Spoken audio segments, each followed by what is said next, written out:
ৰাজ্যত অব্যাহত আছে বন্যহস্তীৰ উপদ্ৰৱ। খাদ্যৰ সন্ধানত নিতৌ বনাঞ্চলৰ পৰা জনাঞ্চললৈ ঢাপলি মেলে বন্যহস্তীবোৰে।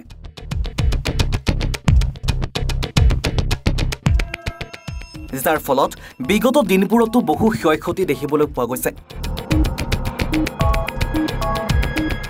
যোৱা নিশাও অনুৰূপ ঘটনা দেখিবলৈ পোৱা গ'ল হোজাইৰ ৰায়কাটা ইছলামপুৰৰ সদীপ দাসৰ সুলভ মূল্যৰ দোকানত। দোকানৰ দেৱাল ভাঙি ভিতৰত মজুত থকা ৰেচনৰ 1.5 কুইণ্টেল চাউল খাই লণ্ডভণ্ড কৰি থৈ যায়, যাৰ ফলত এজেণ্টজন বিপাঙত পৰে। কিয়নো 1 এপ্ৰিলৰ পৰা সুলভ মূল্যৰ হিতাধিকাৰীক দিব লাগিব চাউলখিনি। কেনেকৈ বিতৰণ কৰিব এতিয়া? ৰাজহুৱা বিতৰণ ব্যৱস্থাৰ চাউল বন বিভাগে আৰু বিভাগীয় কৰ্তৃপক্ষই অতি সোনকালে ব্যৱস্থা কৰি যদি নিদিয়ে তেন্তে ৰাইজক চাউল বিতৰণৰ অসুবিধাৰ সন্মুখীন হ'ব বুলি জনায়।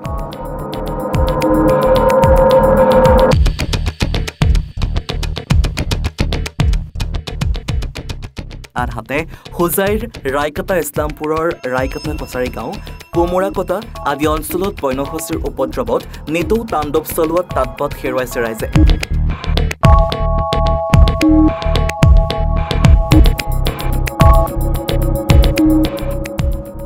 উল্লেখ্য যে বিগত সময়ছোৱাত এই অঞ্চলবোৰত বন্যহস্তীৰ উপদ্ৰৱ বহু বাঢ়ি গৈছে যদিও বন বিভাগে কোনো ধৰণৰ পদক্ষেপ লোৱা পৰিলক্ষিত হোৱা নাই।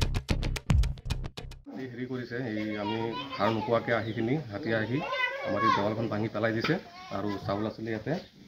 কিহৰ চাউল? চাউলটো আছিলে ৰাইজৰ চাউল, বিনামূলীয়া চাউল যিটো আহে।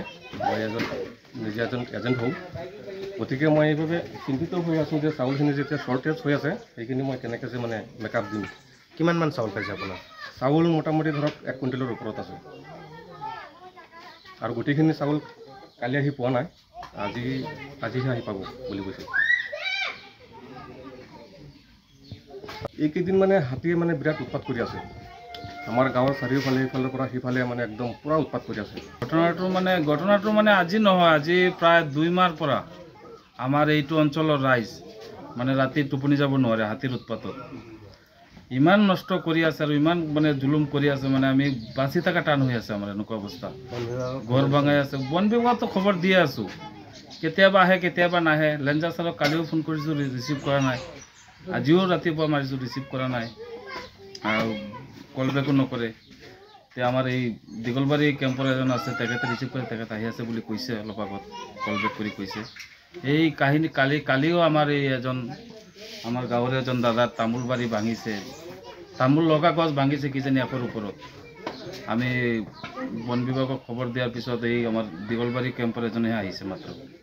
তেখেতে দেখি গ'ল আৰু আমি যিটো কৰিব লাগে কিবা আশ্বাস দি গৈছে জানো? আশা মানে কৈছে আমাৰ যিটো এটা ফৰ্ম আছে সেইটো ফৰ্মটো দি গৈছে, সেইটো ফিল আপ কৰি দিব কৈছে ডকুমেণ্টছ লগত দি কিনি। সেইটোৱে দি কিনি তেখেতৰ কামটো কৰি গ'ল। এতিয়া আমি ইমান কষ্ট পাই আছোঁ আৰু ইমান মানে বন বিভাগৰ সেই ফৰ্ম দিয়াই দায়িত্ব নেকি? এতিয়া কি ক'ম, এতিয়া বিভাগে ক'ব পাৰিব বুলি ভাবিছে। আমাকতো এইটোৱে কয়।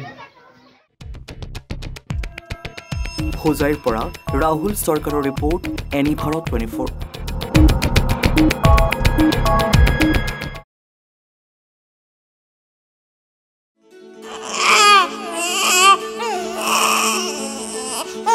অভিনন্দন, আপোনাৰ এজনী ছোৱালী জন্ম হৈছে।